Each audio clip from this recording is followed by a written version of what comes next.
Welcome to Shape the Podcast, maintaining mental health, sharing hope, and positive energy. Tonight's episode is a great episode because I have somebody that I met at a tattoo shop. I have Mr. Will Daughtry coming on, or Willie D, or Will D, um, whatever he wants to call himself. He is going to be my guest this evening. Those of you who are watching this episode will realize that it is not live. It is a pre-recorded episode that I sat down with Will and recorded. So I hope you enjoy it just as much as I did recording it. But a few housekeeping notes. Those of you who watched the episode 2 weeks ago when I had Lucky Boy Beard Company on, you may have found out that we collaborated and we came up with a beard oil, right? Which you see on the screen right now, Lucky Boy Beard Co. and Shape the Podcast. This beard oil is called Hold Fast, right? The awesome thing about this beard oil is that $5 of each sale will go towards a mental health-based charity. It is live on the website right now, so you can go over to Lucky Boy Beard Co., order Hold Fast, and $5 from each bottle of that will go to a mental health-based charity. Also, just give you a little bit more incentive, you can use the coupon code SHAPE20, that's SHAPE, the number 20, at checkout, and that will give you 20% off. So $5 to charity and 20% off, I think that's a win-win. So enough bantering back and forth. How about I go ahead and bring on my guest tonight, Mr. Will D., and let's hear his story. And by the way, disclaimer, there might be some graphic things in his story.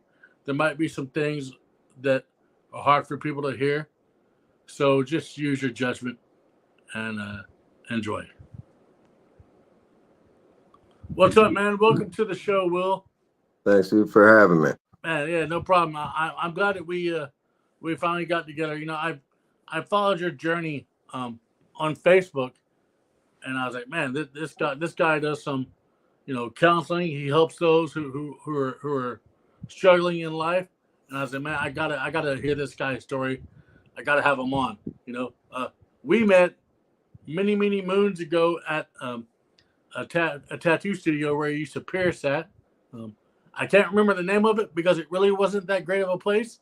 All right, but I remember talking to you that night, and I don't know. I just felt like everybody has a story to tell, and I knew that you had one. And then like I said, I followed you on Facebook, and I've seen a little bit about your story.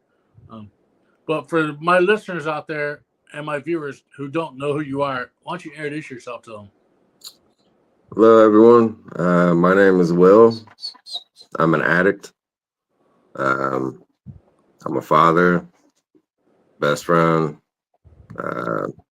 body piercer, counselor, all the above. I'm also a person, right? And man, I didn't figure that out for a long time. So, I guess I'll just start from the beginning, right? Yeah, that's always the best place to start. So, my mom had me when she was 17. My mom is a huge part of my story. Huge part of my story, right? So, at 17, my mom had me, married my father, who was maybe a couple years older than her.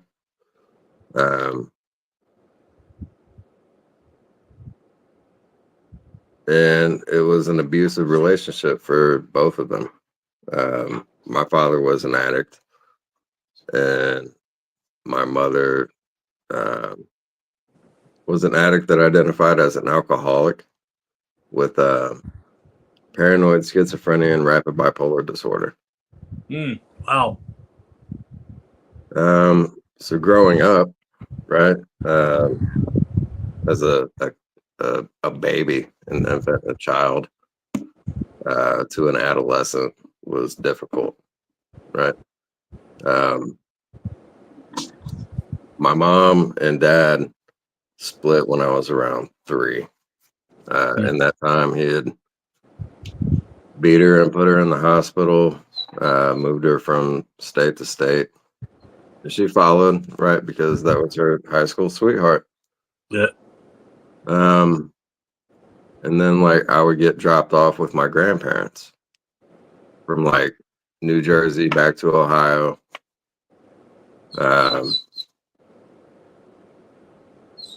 And my grandparents would take care of me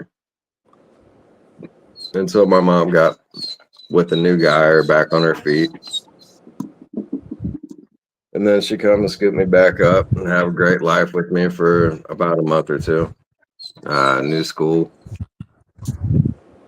And Somebody wants attention in the background.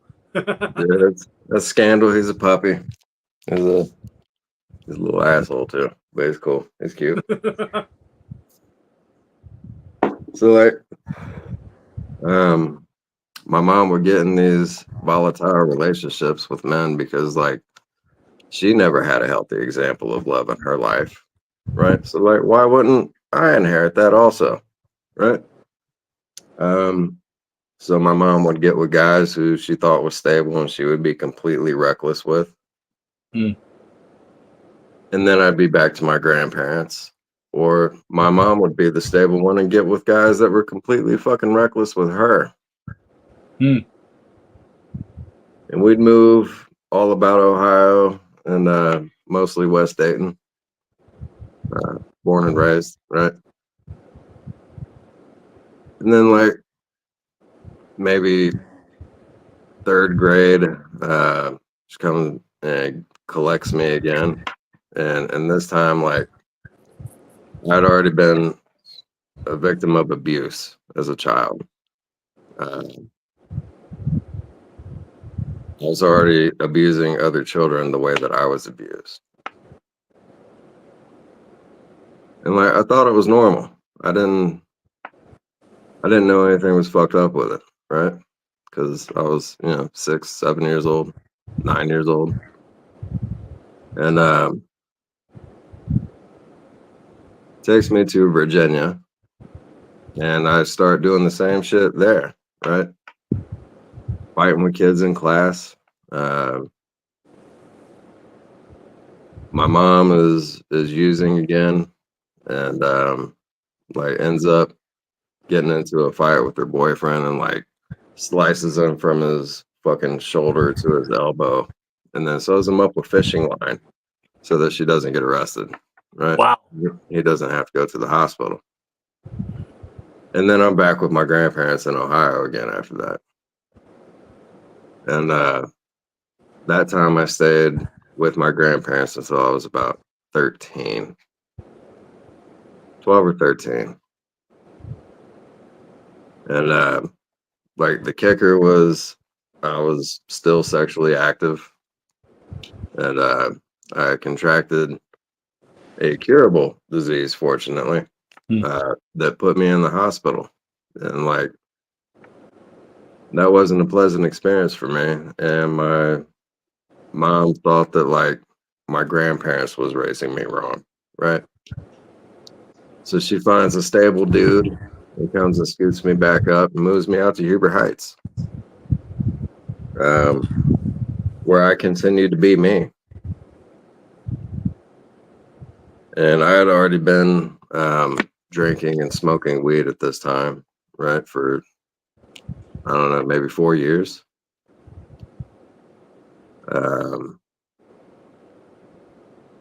And then like I meet a kid in my neighborhood who takes me to his house.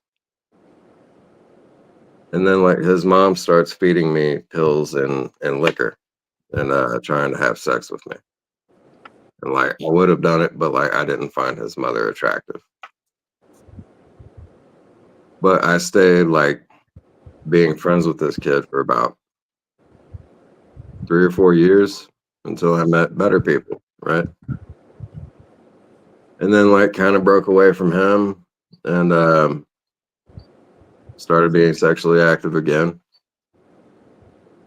And then my mom catches me with a young lady and kicks her out of my house. Well, out of my mom's house at this point. Yeah. And I'm like, man, like I finally found someone that I care about, and like she's gone now. And that sucks. So like fuck you, right? So like I dive even harder into drugs in high school at this point. Probably 16 or 17. And one day I get arrested at school because my mom found dope in my bedroom and called the cops on me.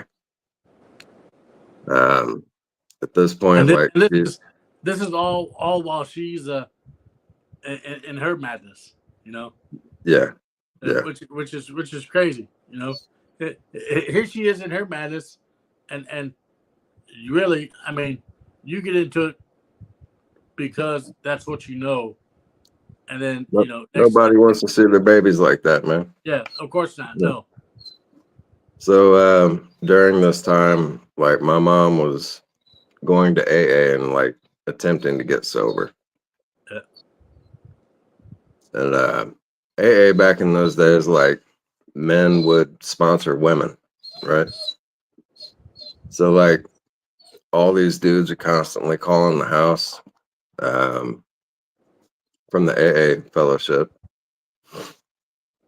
And my mom was going out and hanging out with AA guys and ends up like cheating on my stepdad.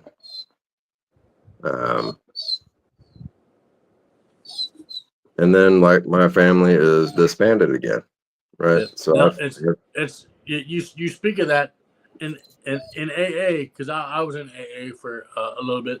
We call that 13 step. yes, we do. Yes, That the fuck we do. yes, you do not the 12 steps. That's all you need. You know, especially if you're young in sobriety. One thing you don't want to do is get into a relationship. You know, but yeah, the 13th step.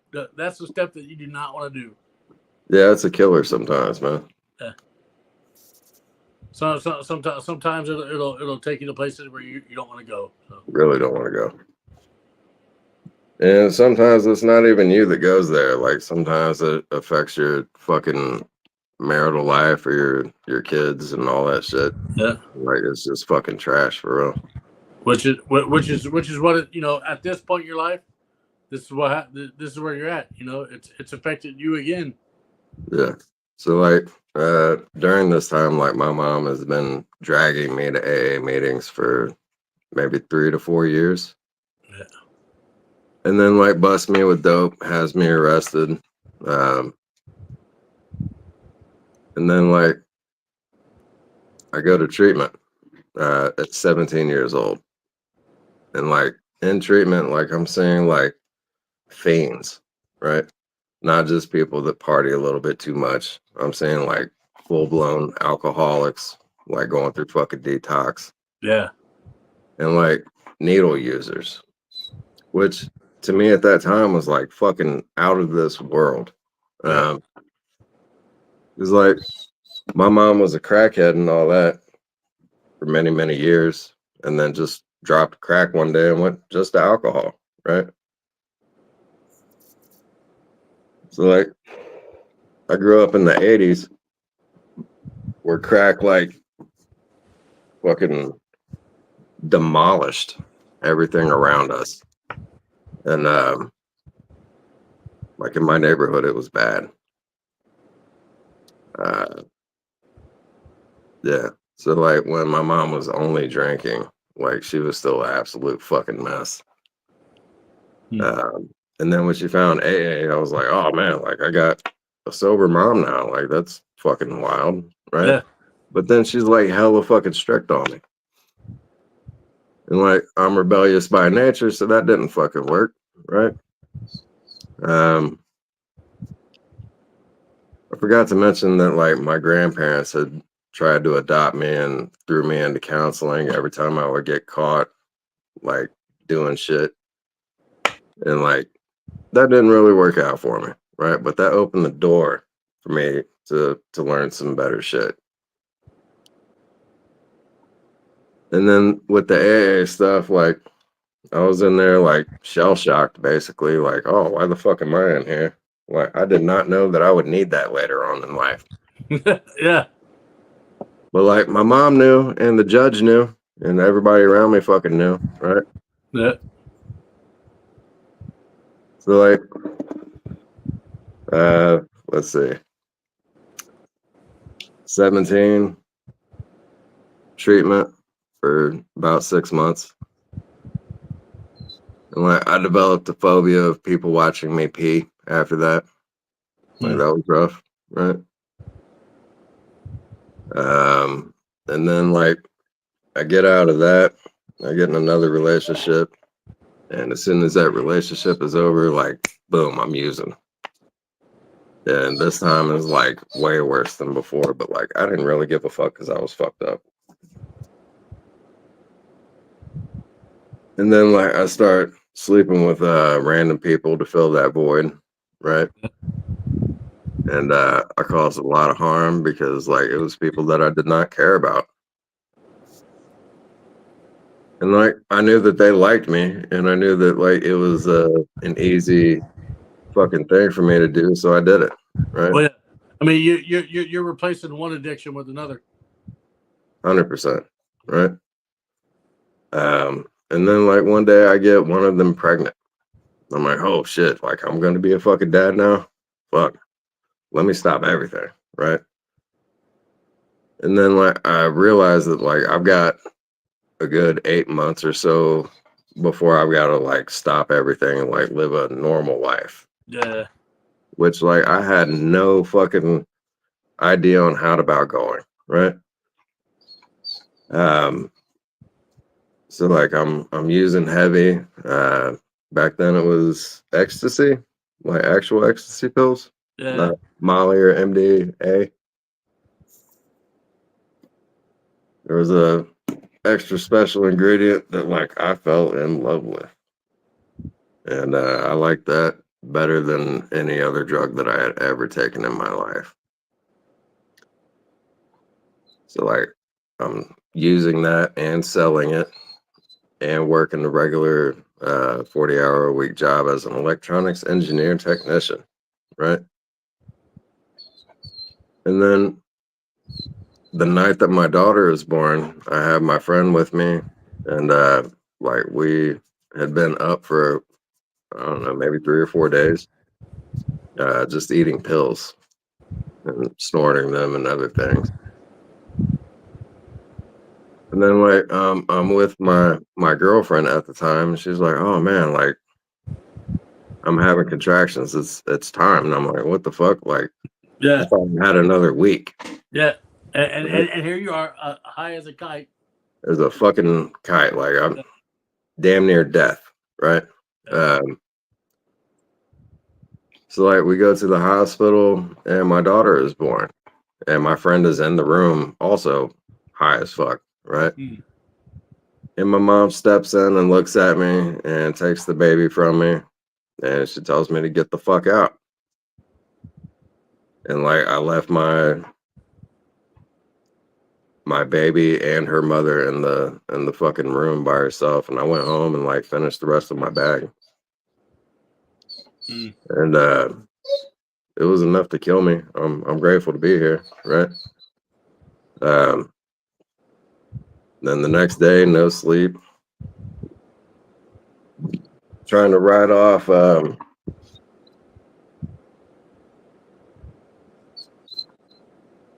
like, my tiredness and sunken fucking cheeks and blackened circled eyes is like, just the sleepless night of being a new father, right? Yeah.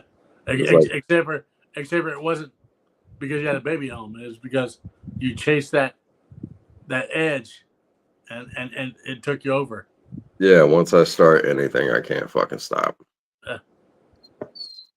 So like, my daughter's born, and my mom's still dragging me to AA meetings. So I try AA, right? And I quit for, I'll say, about 14 months that time. Everything, right? Brand new baby, good job, doing this shit. Get back into school. And then I'm like, man, like, this is stressful as fuck. Like, I went long enough. Like, I could smoke a little bit of weed, right? Yeah.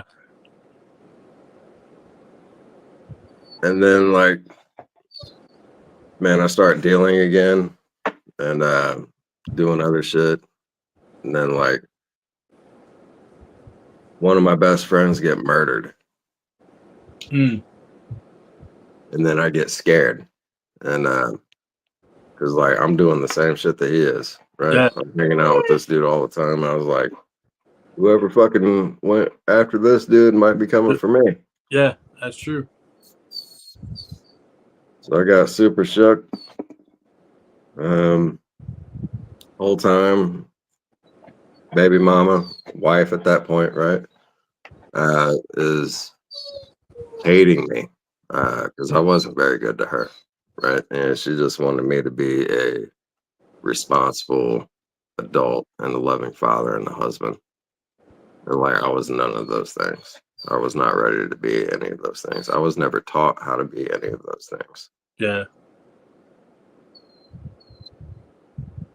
And then, like, she gets pregnant again, right?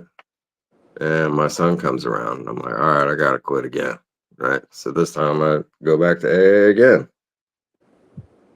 And I stopped for a while. And then, like, my job falls through.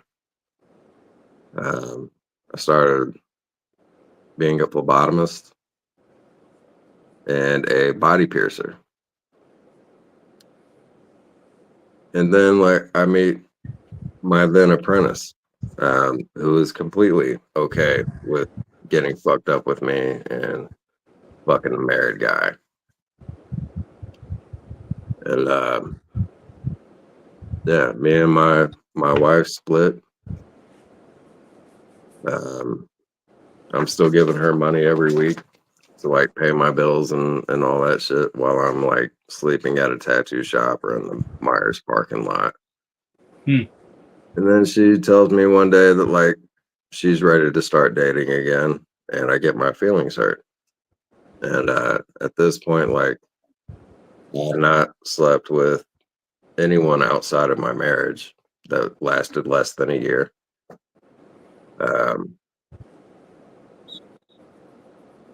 And then like as soon as I hear that, I'm like, okay, this is my go point, right? I'm free to do whatever I want now. Yeah. So I started sleeping with my apprentice and partying with her, and that was wild. Like all the time that I spent not getting fucked up, man, came back in full force. And it was bad, right?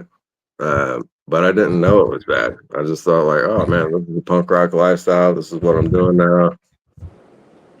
And like I got somebody to do it with that's completely cool with me doing all this shit, right? Yeah. And she was smoking hot. And like that was my best friend, right? But me and my best friend were completely okay with both of us killing ourselves.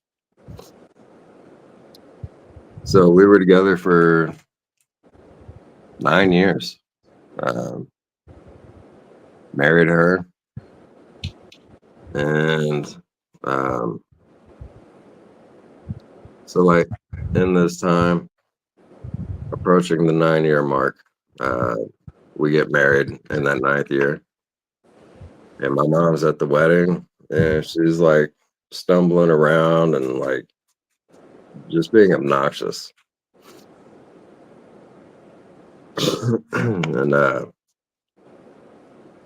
like a year prior, she was outside of her doctor's office picking up her prescriptions and like fell and cracked her skull on the ice. Mm. It went into a coma for a month.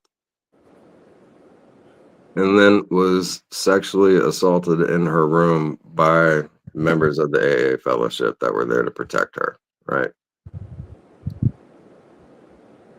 And like when I found that out, like I developed a bit of a resentment towards the AA fellowship, right? Because like Yeah. I didn't have a face to put with it or a name. Yeah. I just knew it was like one of these people. You knew it was an organization, and the people came from that organization. And I despise them. Right. And then like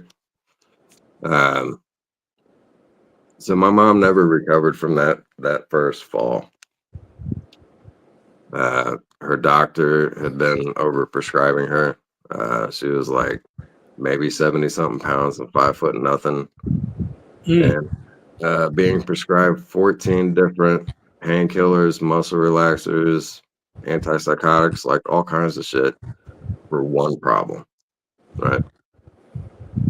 And like, I don't think that she understood her addiction all that well. So like she was okay with taking anything that her doctor gave her because it was prescribed in medicine at that point. Yep. Because it would fix her. So right before I get married, my mom calls me and like starts begging me to move in with me.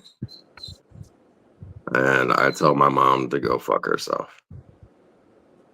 And then like 1 month after that, my second wife and I find my mom dead in her apartment. Man, yeah, so that sucks, man. And it neither of us were able to like handle that, like mentally, spiritually, emotionally, none of that shit. Yeah. So like both of our addictions went rampant. And then like about a year or so after we find her, hello.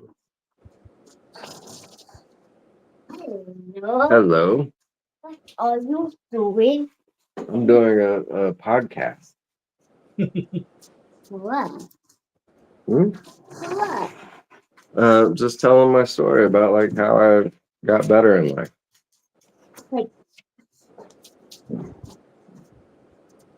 You gotta love that, man. You gotta love that. Then we're going for that. And I'm So, hungry. today I've got a pretty good life, right? yeah, you gotta love that. I do. It's pretty awesome.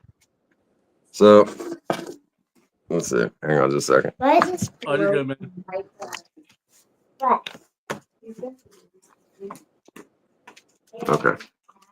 So as my addiction is growing, my trauma is unprocessed. My life is like super fucked up.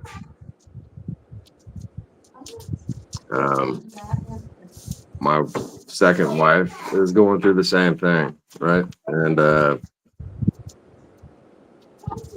not having a very easy time with it.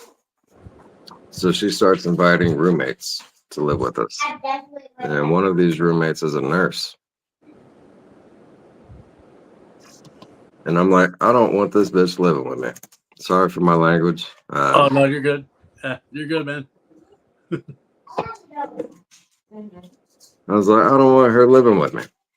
And she didn't respect me at all. And she moves her in while I'm at work one day.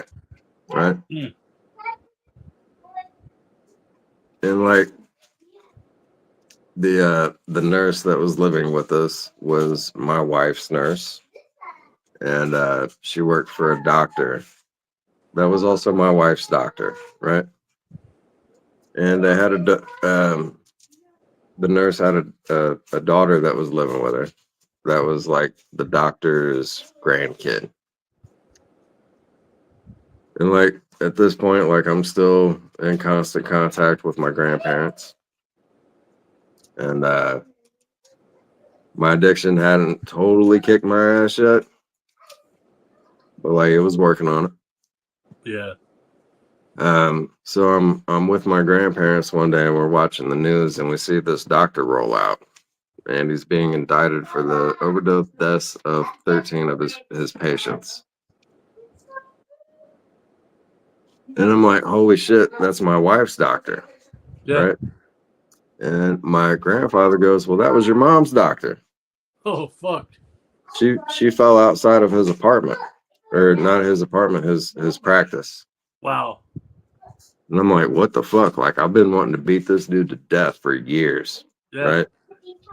And like, he's been in my house once a week picking up his granddaughter for months now, right? And like, I call my wife and let her know what's going on, and the nurse fesses up like she was my fucking mom's nurse, right? Dang. Um, Crazy. so like when we found my mom, she had fallen again and like reopened that fracture Hmm. and died that way, right? Yeah. And man, it fucked me up. So like I call my wife, tell her like, yo, you got to get her the fuck out of my house before like I hurt her or her daughter or this doctor if I see him. It's like I'm not real keen on going to jail. Yeah. And that was like my saving grace, I think, right? It's like if I would have seen him after that, like my life would have went completely in a different direction. Yeah. So like they move out. My wife tries to check me into a mental institution. Because I'm going through it, right? Yeah. And like looking back, any person would have been a little like, what the fuck, right? And then let's see, my wife's addiction picks up, mine picks up, and like we become less and less and less communicative, unless it was about drugs or fighting. All intimacy, hope, love, faith had just been completely removed. Yeah. Um, so it was like living with an enemy at this point. And then we split, and I hook up with this girl that's like a sugar baby call girl, right? All right. And she's quite a bit younger than me. And her clinical diagnosis was rapid bipolar disorder with sociopathic tendencies. And like, that was the most like intense relationship that I had ever had. So like my stipulation for her was to stop tricking. And her stipulation for me was to stop getting high. So like I quit getting high for about 9 months, but she became my drug of choice Yeah. and my God and everything, right? And like I did not know what the fuck was going on with me. I thought it was like my mental problems that were addressed when I was a kid. But like I knew that I was an addict. I just didn't know like the depth of it, right? And like I've been clean for about 3.5 years now, and that understanding of addiction still changes daily. Because it comes in all forms. It bleeds into every aspect of my life. You don't have to drink drugs or drink to be an addict. You can become addicted to anything. Yeah. So like I split up with her. Oh, I made the cover of a magazine too, when I was still with my wife. Like I want to say the #1 piercing publication in America. And I got Artist of the Month with a fucking front page and a centerfold. And I was like super accomplished, right? Yeah. But to get that magazine, I had to betray my wife's trust. And she no longer like trusted me, admired me, or like wanted anything to do with me after that came out because of the way that I went about getting that magazine cover and the people that I used in it. But like I had that accomplishment and achievement under my belt, right? So I thought that I was the shit, and still broke as fuck and strung out on like pills and liquor and everything else that I was doing. Mm-hmm. And then man, I had some tragedies happen, and I ended up trying to kill myself a couple times. And because I didn't know how to be me, right? I didn't know how to live and be me, and I hated myself. Lots of shame, lots of guilt, lot of regret, right? And like I did not want to be around at all. And then my addiction progressed. It's causing problems with my children, who like I managed to stay in their life, but like I wasn't present, like mentally or emotionally or spiritually. I was just fucking there. Yeah. Like just a fucking shell of their father, right? Like the trauma hit me pretty hard. And then after that, like it was just I was soulless. I was just walking around.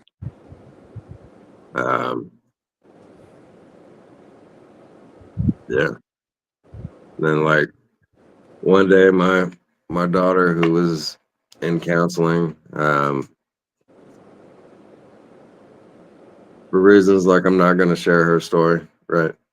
But her counselor, who knew me from the tattoo shop that I was working at, asked me if I had ever been checked for bipolar disorder. I'm like, no, right? So she refers me to a place I go, and they give me therapy and meds and like fucking counseling. And I do that for about 3 years. And like my thoughts and behaviors didn't really change all that much, because like I would still periodically use, but like wanting to kill myself vanished at that point, right? Yeah. So I'm grateful for it. Like the shit kept me alive.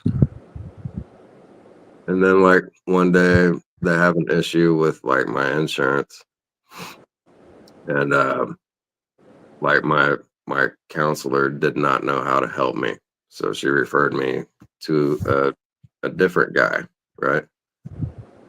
And like I did not click with him, and I refused to work with him, and I felt like I was being abandoned by my therapist, like the person who gets paid to talk to me.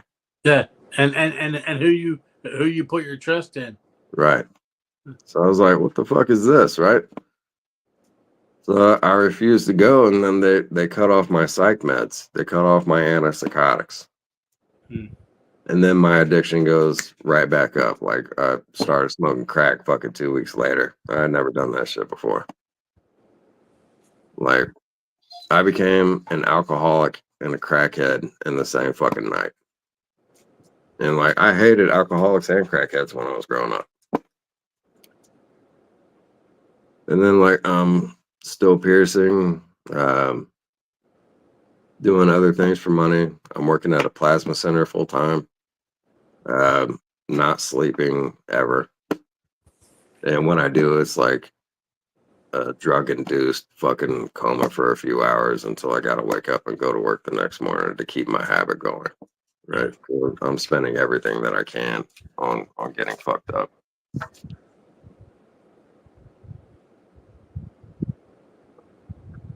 And then one day I'm at a different tattoo shop, the one I met you at.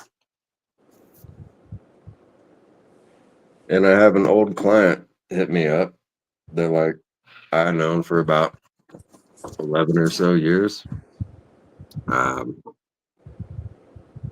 met her when she was 14, and like she just followed me around getting pierced by me at like all the tattoo shops that I worked at. And she asked to be my apprentice, and I'm like, yeah, sure. So she comes in, tells me about herself.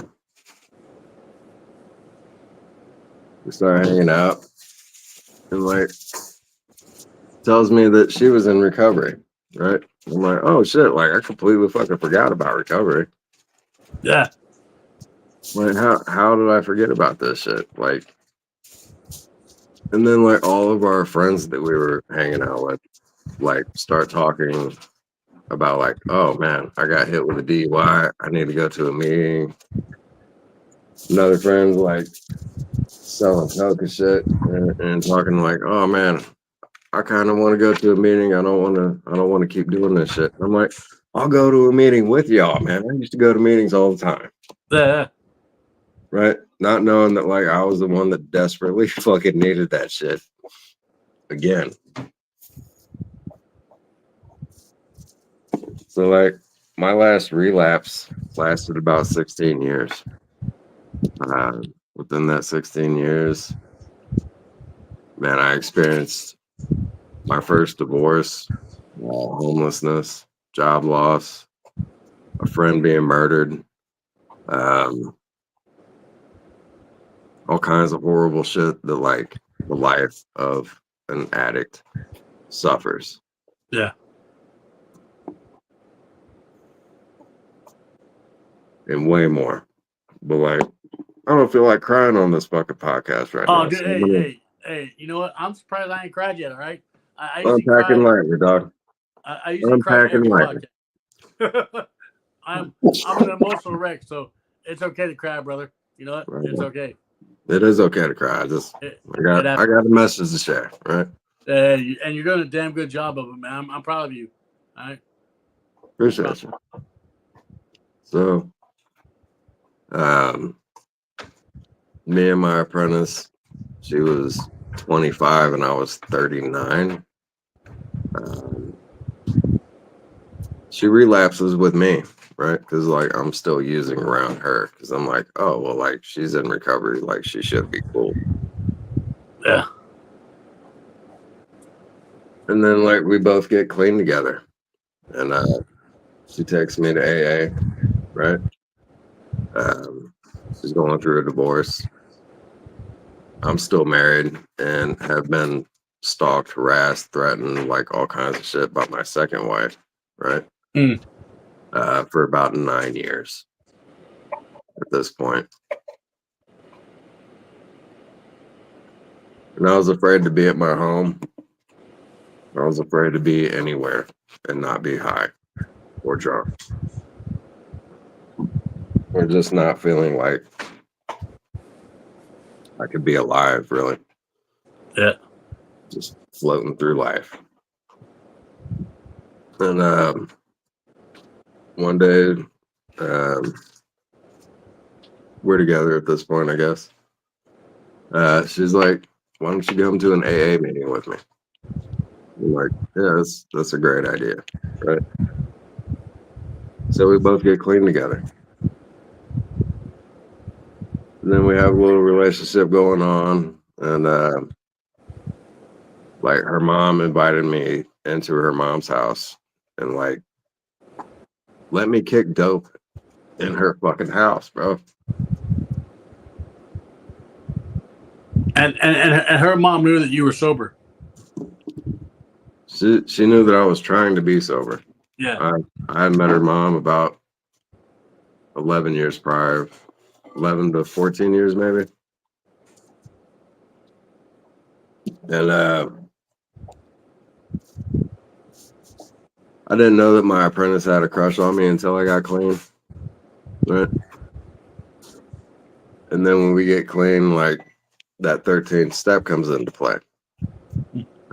We're like, don't want to go back to using, but also can't feel these fucking feelings. So like, it's much better to feel another person right now.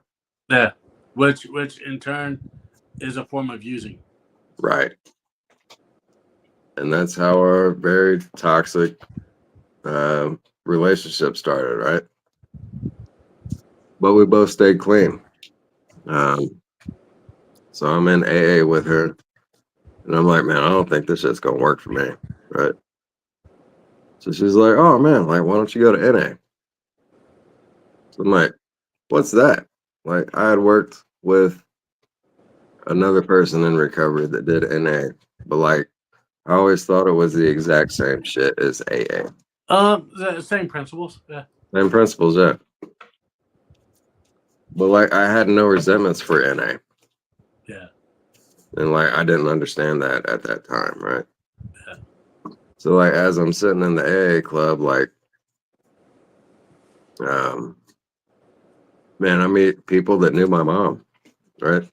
Mm. So I'm thinking like, oh, is this person, right? Is this who did this to my mom and shit? And then like we're in AA one day and like this dude's staring at me and I'm like, the fuck you staring at? And then I realized like, oh, like he's probably just staring at the girl that I'm with because like she's fucking gorgeous, right? And I'm like, okay, that's cool, right? And then he walks up and introduces himself. And he's like, man, I've been clean from this time to this time at this club, right? And I was like, oh wow, you probably knew my mom, right? And he looks at me and he smiles and he's like, what was your mom's name? I'm like, Sue. He's like, oh yeah. Says her first name, middle name, and last name. He was like, I was with your mom 4 days before she died. I was the guy that petitioned to put her name on a plaque. I'm the guy that paid for the plaque. I'm the guy that put the plaque on the wall. I remember you as a kid coming in here with your mom. Like, we was all wondering when you'd be back, man. It's good to see you. And like, that shit fucking broke me, dude.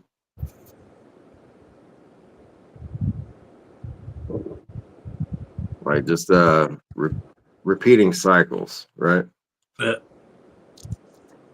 And like, we go to NA after that. I get a sponsor. Sponsor's like, hey, is your name Will? I'm like, yeah. He's like, did you used to go to this bar? I'm like, bro, how do you know me? Right? He's like, do you know this bartender? And I'm like, yeah. He's like, is that your baby? I'm like, fuck, I hope not. Right? And then he's like, well, I had a sponsee that was dating this bartender. And then like whenever they were having problems, like she would call you, you would show up and like dip out for a while and come back in. And like my sponsee relapsed about that. And like I haven't seen him since. I'm like, damn, you'll still sponsor me? And he was like, yeah, that's how this program works, man. Yeah. I was like, wow. Right. And then I start working the NA program and I dive into it because like that was my last fucking shot.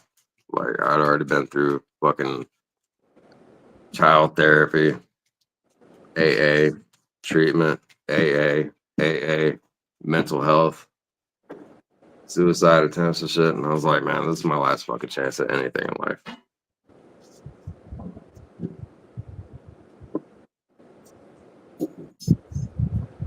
And it was. Like I'm grateful for it. So like I'm working with him for about 6 months. And maybe 9 months. And me and my apprentice split up. And like I'm still clean, still working the program. And I get through my steps and like I get to my 8th step. And like a memory hits me to where like I was back at finding my mom. And like she had all these notebooks with like letters and shit written to each and every family member and friend that she had. And like one of them was to me, right? And my second wife. And I'm like, man, like if she would have just said this shit 11 years ago, man, my life would have been way different, right? And like it hits me that like as I'm writing my amends list, like I found my mom's amends to me. So that was a spiritual awakening. Yeah. And the thing is like this is what I learned. So I went to AA and I did the whole amends thing. I was able to write amends to people that had passed And what I did was I went to their gravesite and I read it to them, you know, because Yeah. that's what that's what we do as humans. You know, when somebody passes, we go to their gravesite to pay respects and talk to them. And so I did that. I did that to a couple of people. There's nothing wrong with doing that. And hey, I'm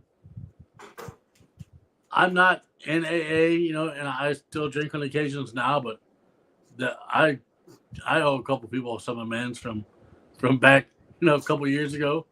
But they always say that if talking to those people to make those amends might harm you, then it's best not to do it.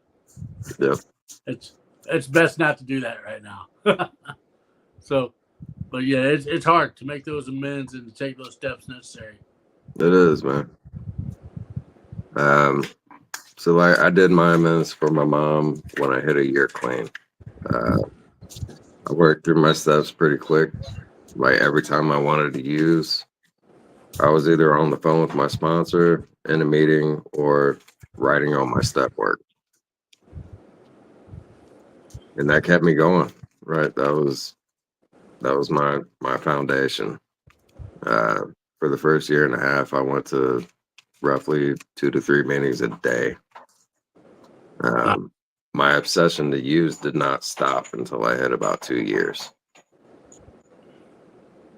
So like I powered through all my shit, and I'm still working them.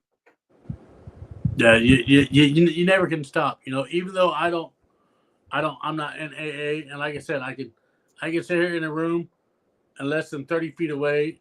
I have a bar that's fully stocked with bourbon.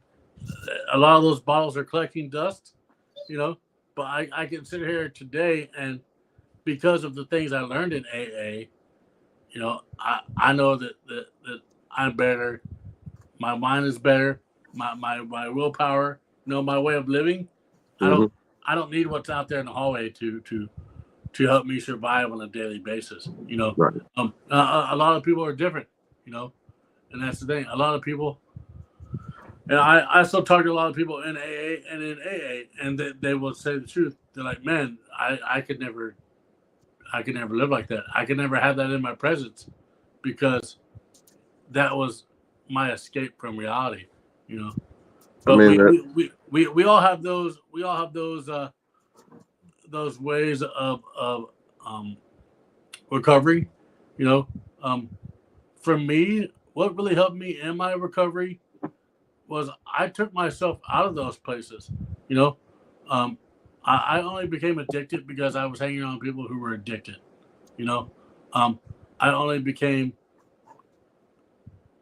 an alcoholic at the time because I was going to bars every single day, because that's the only way I knew how to make friends, was going to bars or clubs. Right. Now, my story is a little bit different. But I've also had people behind me and people that have been supporting me. So it's all different, and we all do recover. If you want to recover, shall I say, everybody recovers if you want to. Yeah. And everything happens in its own time. Yeah. So like you mentioned the writing letters. Like I went to Florida and did that. So I was talking with my sponsor after writing my 8th step and working on my 9th, and he's like, man, you need to go to Florida. I had my mom cremated, and like I took her ashes to Florida and dumped her in the ocean. Yeah. So that's how I made my amends. I wrote a letter, went down to Florida, read the letter to the ocean, burned the shit. And then I did a piercing to celebrate. There you go. And I had a friend that was living down there, and I did a spiral on her back. I think it was like 36 or 37 piercings on her back. I think you posted that one. It's like kind of circle, right? Yeah, Yep. I think I saw that post on Facebook. Yeah, and like I do the piercings, and like as soon as we start to take pictures, like a rainbow pops out, bro. And she's like, "Oh, look, there's a portal. That's your mom." And like, I Yeah. started fucking bawling, right? Yeah, And totally. then like, I take the needles out of her back and have her lay on the canvas, and like, she bleeds out this weird shape that's like kind of the shape of an angel. I'm like, wow, like that's fucking dope, right? Yeah. Like, this higher power shit's neat, right? It works sometimes, man. And then I went into psychosis clean, um, Yeah. which was not fun, right? It kind of felt like I was in hell and like Yeah. trying to work my way back out. And I was like, God damn, I just did all this shit, right? But yeah, I regained my sanity again with that little bit of like first, second, and third step again. Like come back to Ohio, get all the way through my steps this time. Then like the next year,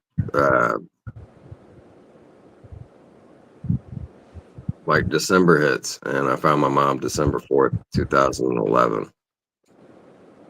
And like after I made that amends, like that was the first December in 11 or 12 years that like I did not try or want to kill myself. And like understanding that I carried all that around for that fucking long. Like I felt ashamed of myself, right? Yeah. Because I thought that I was grieving the entire time, and like I never even started the actual grieving process. Yeah. Like I just avoided the shit and like pushed it down even further. So I was like, man, like I could have been free fucking a decade ago. Like what? Why am I hurting myself like this, right? And I keep going, and about a year after that is when my shop moves from Kettering because we lose the building. The owners could not pay the rent. I had just gotten back from Puerto Rico, finishing up a portrait of my mom on my leg with two dolphins, right? And as we're like packing up, the owner says like, "Hey man, like I found a spot for us to move into. It's on Linden, right? Yeah. Right, we can move in immediately." And like I look at it, and it's the fucking building that my mom fell in front of and cracked her shit open, right? So I'm like, man, this is God fucking letting me know that I need to get the fuck away from y'all. Yeah. Yeah. Like, out of Pretty all much. the fucking real estate in the Dayton area, and like, you want to choose that one? Like, this has got me fucked up, right? So I almost relapsed. Like I could salivate and taste like different kind of liquors. So I called my sponsor and I hit meetings, right? Yeah. And kept my clean date. And then we move into a place. Well, I call a place and open interview, basically, right? I walk in and he's like, "Oh man, I got a spot for you." And I'm like, "All right, cool." And he's like, "Yeah, the other two guys that was at your shop, they came here and they're gonna work here too." And I was like, "How the fuck do we all call the same place on the same fucking day? This is also a fucking sign, right?" Yeah. So like that happens. That business collapses again because like I went to a shop who you named earlier, right? And that dude calls the owner of the shop that I was at and tells him like, "Hey man, you got a guy trying to jump shit." And then that guy that owns the shop that I was at is like, "What? Like Will's the only one that's paying me fucking booth rent. And I'm struggling right now. So like, fuck it, let me close this shop and go work somewhere myself." Yeah. So I show up to work the next day and I don't have a fucking job anymore. So I'm like, man, fuck the tattoo industry. Like, fuck everything. Fuck all these people. I need to just be on my own. So like, still work my program. I rent a spot in Huber Heights, which I'm still running over a year later. I open up the spot in Xenia, pull out of the spot in Xenia. That apprentice that I split up with, like I reunited with her for a while.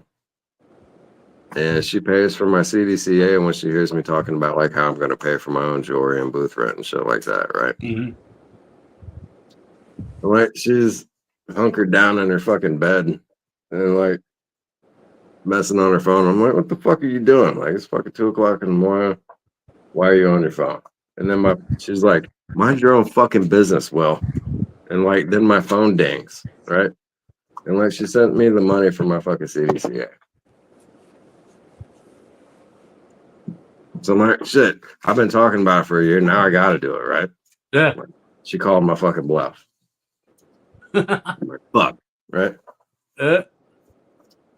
Now I gotta change some shit in my life again. And then we split up again. Because we was like that, right? And yeah, I get a job working as a counselor in Piercing. And like I'd been taking care of both of my grandparents the entire time that I've been clean. And even a little bit before that. And like still going to meetings, still working, still spending time like rebuilding an actual connection with my kids. Yeah.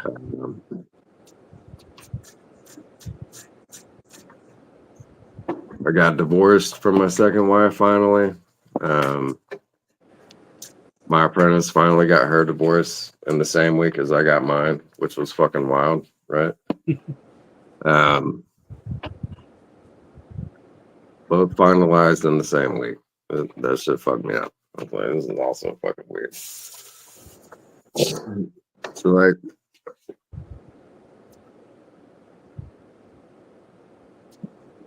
started working as a CDCA and taking care of my grandparents. And my grandmother's mental health is failing. Like she's got dementia. Yeah. I'm falling, can't walk, can't remember shit. And that was a year clean, right? And I was with them every day.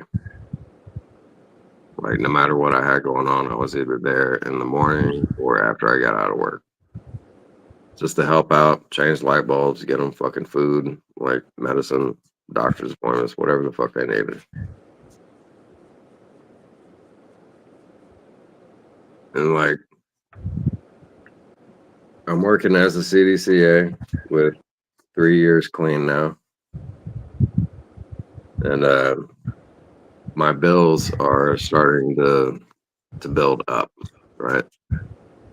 Because I'm not used to working for an hourly wage. Yeah. I'm used to money just every day. Like if I need money, I could put out like, hey, somebody come in, somebody comes in, I get paid that day. So like at 3.5 years, my bills are super stacked up, right? My car is falling apart because working as a case manager and counselor, like I was transporting clients in my own car for about 8 months daily.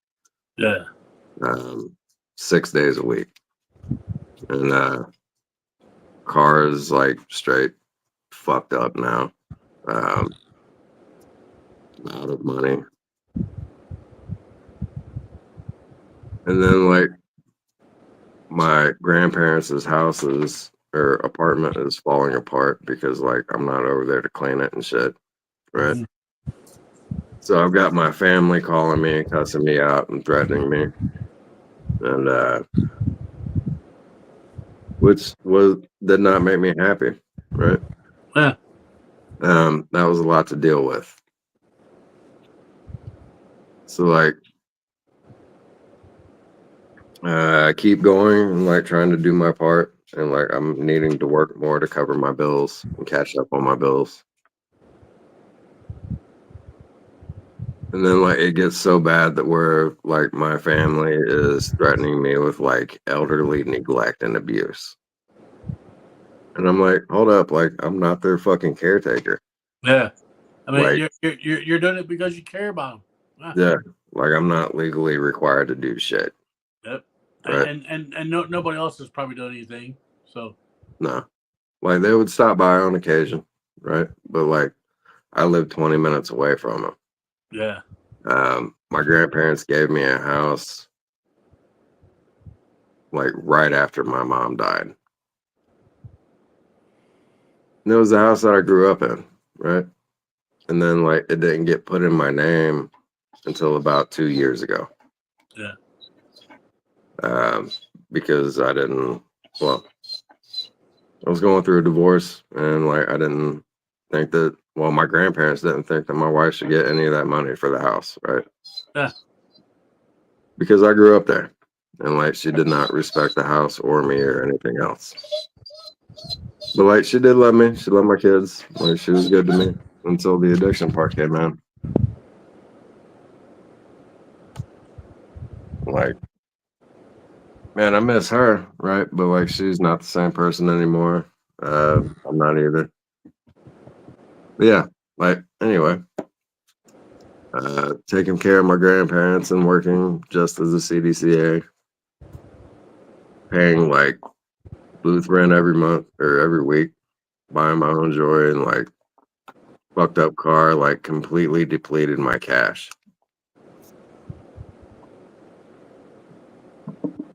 So I'm there less and less and less with my grandparents and still going to meetings when I can. Mm-hmm. So like my mind, my behaviors are fucked up, right? I think that like the whole fucking world is out to get me and like just horrible shit. But most of it's like from my childhood for real. Deep-seated trauma, I guess, right? So like I'm getting into fights with my boss all the fucking time because like she won't let me not work, right? And like I'm trying to demand less hours and more money. Yeah. She's like, where the fuck does that work at, Will? I'm like, yeah, that can work. Like, we're friends, we're good, right? I do my job well. I do any job well, right? It's like that's all I fucking got. I try to be as independent as possible, but I still need fucking help. Like y'all was in the position to help me out, so help me the fuck out. So she does. She gives me 2 days off. October 3rd and 4th of this year. So I take those 2 days off, which I was told I would have help from my family to clean up my grandma's house. And like I didn't. It was just me. So like at this point the house was so fucking bad that there was like human feces from my grandma's bed to the front door, right? Mm. And I went and rented like carpet cleaners and all that. And like they didn't work. Did not work. And I had just been reacquainted with my old apprentice. And man, that's my higher power too. Like every time I'm like super fucked up in life and she's fucked up in life, like God throws us back together for some fucking reason, right? And we both help each other out a lot.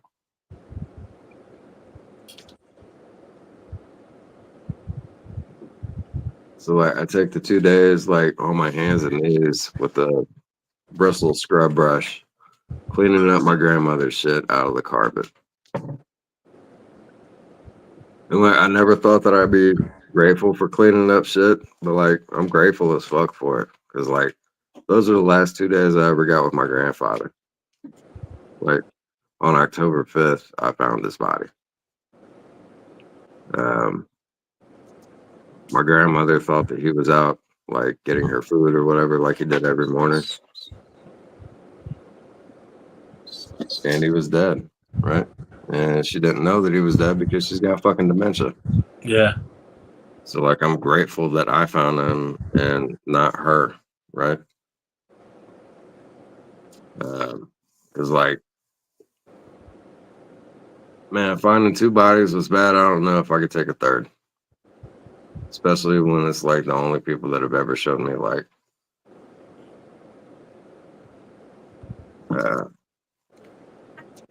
completely unconditional love.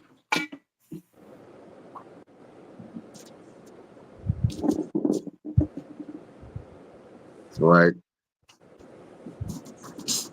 I take a week off of work.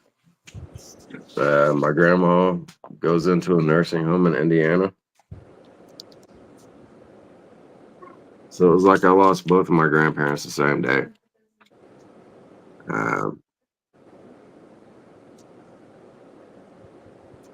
Supposed to take 3 days off of work, but that wasn't enough for me. So I take 5. Go back to work on that following Monday. And like I'm zoning out during my supervision. And my boss was like, well, you need to be present for the clients, right? How can you be there for them if you're not there for you? Yeah. And I was like, yeah, like I don't know if I could do this right now. Like maybe do some case management or some shit, but like I'm not in any position to do a group.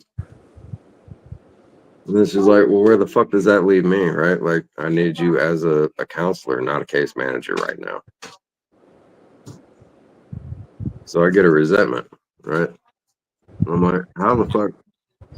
Like I'm fucked up right now. Like I just found a fucking body, right? Yeah. Yeah. Of the man that raised me. You just lost somebody you love. Yeah. The man that raised me. Yeah. And like, I'm not downplaying anybody else's pain, but like finding a body is way different from like somebody being in the hospital and receiving a phone call, right? Yeah. There's no preparation for finding a body, right? There's no easement of it. But like, there's also the benefit of like not watching somebody suffer and take their last breath either, right? Which is also bad. So like, I'm grateful for the way that it all went down, right? Because like, I don't know if I could watch that in a hospital, but like, I know I could find bodies. I got practice with it. But yeah, I end up getting sent home for the week, and then called to like see what my schedule would be for the next week. So that's, I haven't worked this entire month, right? And I've got no money and my shit's fucked up. And like, I'm in a meeting, sharing at a meeting what's going on with me. And one of the people like hear me and come up to me and basically loan me $450, which I've been writing on all month. And like last Friday, I went to an interview that somebody called to set me up with. And then I get to the interview, and the same person who set me up at that interview called my boss and told her that I was going somewhere else, right? And like while I'm in the interview, like my phone's fucking blowing up. And I look at it, and it's my boss, like basically cussing me out. Like, and I gave up, man. I was like, man, fuck this. Like, fuck the person who told me about this job. Fuck my boss. Fuck this current job, because like, this ain't what I want to do anyway, right? And I walked out, and like I drove to my employer and like pulled all my stuff out of my fucking group therapy room. And then got more messages cussing me out on like, how the fuck am I just gonna quit when like the messages that I read looked like I was fucking fired, right? Yeah. So like shortly after that, my friend Hip is opening up a tattoo shop. He tells me that I can come and work for him. And like I'm still applying for jobs. I had 2 interviews and 2 like basic offers today. So like every time I get like completely fucking hopeless feeling, like God sprinkles me with a little fucking shiny hope glitter, right? Yeah. Well, I can tell you that friend, he's a pretty cool dude. You know, I mean, a lot of people in the industry know that guy. You know, Yeah. and I can tell you, I think it would be a blessing to be under his tutelage, so to speak. You know, the That's my man knows dude, his man. stuff. That's my dude. I mean, heck, he's been through a lot, man. You know, Yeah. Like currently, man, I got the person that brought me back into recovery at my side, and like things are different, but like they're fucking amazing. it's crazy how that happens, man. You know, sometimes people are put in our lives for reasons that we may not know, and then all of a sudden we find out why. You know, And like I'm at her house on her Wi-Fi right now, I'm cooking him dinner. being annoyed by her dog and like saying hi to her kid and shit. And she's cooking me fucking dinner, bro. that's because she loves you. That's because the Yeah. kid loves you. That's because they care. You know what I'm saying? She do be caring. Mm. Like, yeah, I'm chilling in the same house that I fucking kicked dope at 3.5 years ago. But you're chilling and you're sober. That's the beautiful thing about it. Yeah. It's just wild, bro. You know. But that's where I'm at in my story, man. Thank you for having me. Hopefully, Dude, I think it's a testament of willpower. You know what I'm saying? It's a testament because you never gave up on yourself because people never gave up on you. You know, there was somebody always out there not giving up on you, and your granddad's damn proud of you, man. And even though your grandma is in the state she's in, I can tell you now she's proud of you too, man. You know, Yeah. it's Yeah. it's good to have those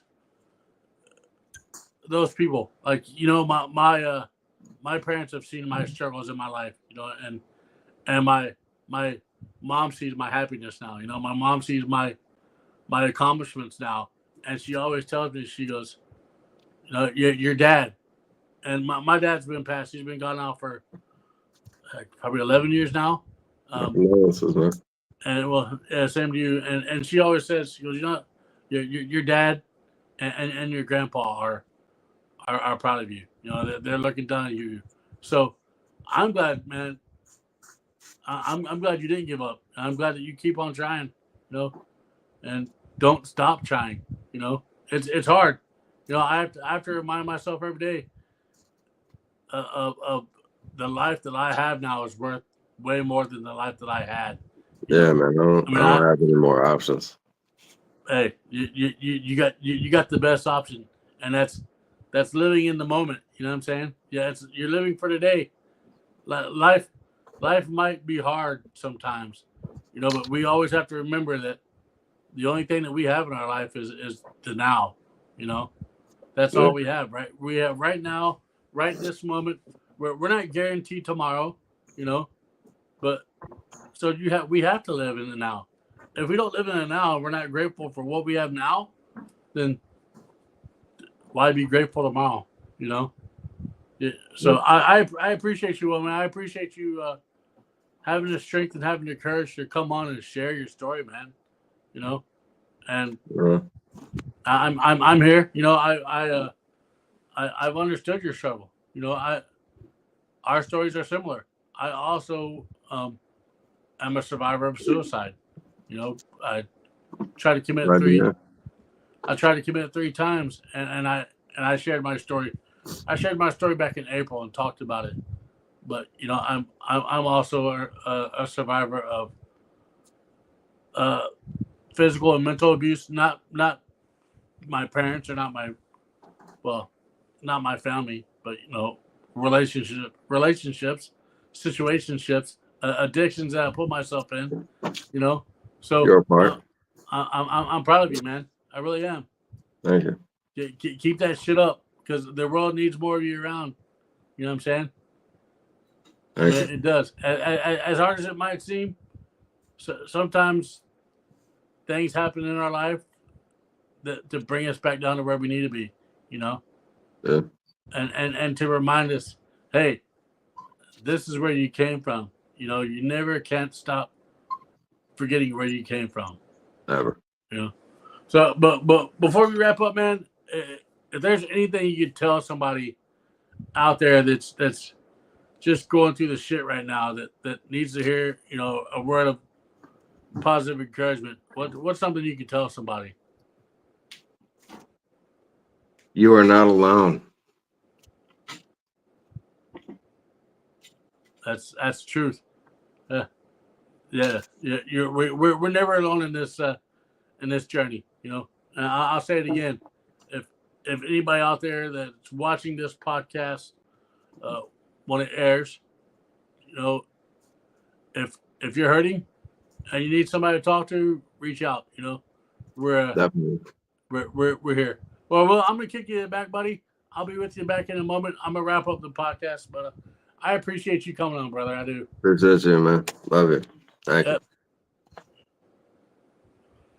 Well, that's it, ladies and gentlemen. Thank you all for joining me again. This episode was pre-recorded, so when you do watch this on November the 8th, if you comment during it, I will try to respond as much as possible.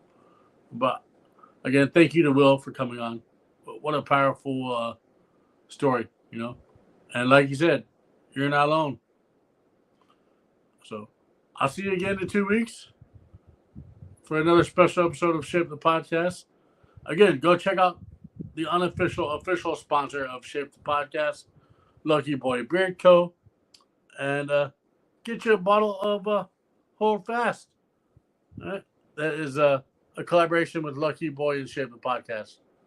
Because $5 of that sale will go to a mental health-based charity. All right, with that, guys, have a great night. We'll see you soon.